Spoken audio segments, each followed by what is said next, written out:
In fact, moving on to some other news now, in a second ceasefire violation in a single day, an army Jawan has been killed in mortar shelling in the Mendhar area last afternoon. Lance Naik Mohammad Feroz Khan suffered serious injuries when a shell exploded near him. Earlier in the day, one BSF Jawan was injured in firing by Pakistani Rangers in Samba.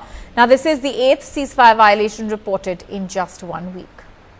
Well, my colleague Zafar Iqbal now joining us for more on that. Zafar, as we just said, the 8th ceasefire violation along the line of control in just the last week alone. Tell us more about this army Jawan who lost his life.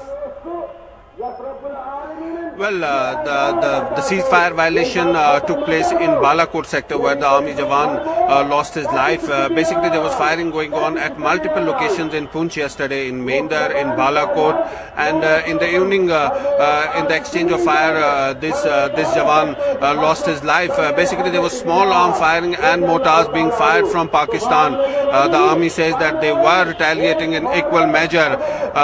Just last night, there was firing in the Mendhar sector, then it was going on intermittently there, and a couple of days ago there was this massive ceasefire violation in the Samba sector at the international border, where one BSF Jawan was injured.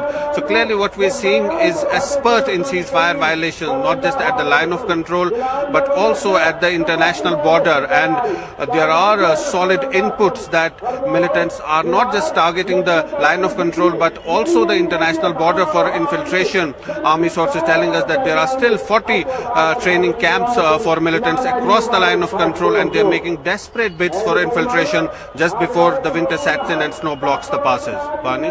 All right, Zafar, thanks very much for joining us with those details. And in fact, the killing of an Indian Jawan at the line of control coming just 24 hours after another soldier was injured at the international border near Samba. Now, this has brought the volatile line of control back into sharp focus. Over the past 2 months, there have been more than 150 ceasefire violations, making this one of the most violent phases since 2003, that ceasefire agreement between India and Pakistan.